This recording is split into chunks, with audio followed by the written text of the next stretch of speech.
గత వారం వచ్చిన సినిమాలేవి ప్రేక్షకులను ఆకట్టుకోలేకపోయాయి. 'లైలా', 'తల', 'నిదురించు జహాపన', 'బ్రహ్మానందం' చిత్రాలు పరాజయం విషయంలో ఒకదానితో ఒకటి పోటీపడ్డాయి. అలానే ఇప్పటికే ఓటీటీలో స్ట్రీమింగ్ అయిన 'ఇట్స్ కాంప్లికేటెడ్' సైతం థియేటర్లలో విడుదలైంది కానీ ఎలాంటి ప్రభావం చూపలేకపోయింది. English dubbing movie 'captain America brave new వరల్డ్'ది అదే పరిస్థితి. ఇక ఘంటసాల బయోపిక్ కేవలం శ్రీకాకుళం జిల్లాలోనే విడుదలైంది. ఈ నేపథ్యంలో ఈ శుక్రవారం విడుదల కాబోతున్న సినిమాల మీద ప్రేక్షకులు దృష్టి పెట్టారు. ఈ శుక్రవారం బాపు, రామం రాఘవం, డెవిల్స్ చైర్ చిత్రాలతో పాటు 2 తమిళ అనువాద చిత్రాలు విడుదల కాబోతున్నాయి. ఈ 2 సినిమాలు తమిళంతో పాటు తెలుగులో వస్తుండడం విశేషం.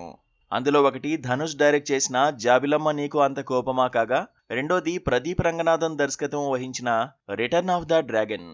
ధనుష్ మూవీలో తెలుగువారికి సుపరిచితమైన అనిఖా సురేంద్రన్, ప్రియా ప్రకాష్ వారియర్ నటిస్తే 'జాబిలమ్మ నీకు అంత కోపమా'లో అనుపమా పరమేశ్వరన్ హీరోయిన్ గా నటించింది. ఈ వారం వస్తున్న 2 సినిమాల కథాంశాలు చాలా మందికి ఆసక్తిని కలిగిస్తున్నాయి. అది బాపు, రామం రాఘవం.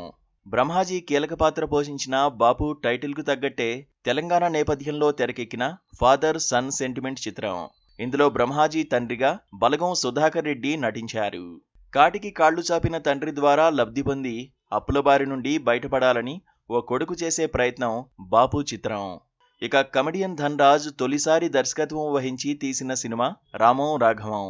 ఇందులో ప్రముఖ నటుడు, దర్శకుడు సముద్రఖని తండ్రిగా నటిస్తే అప్రయోజకుడైన ఆయన కొడుకుగా ధన్ రాజ్ నటించాడు.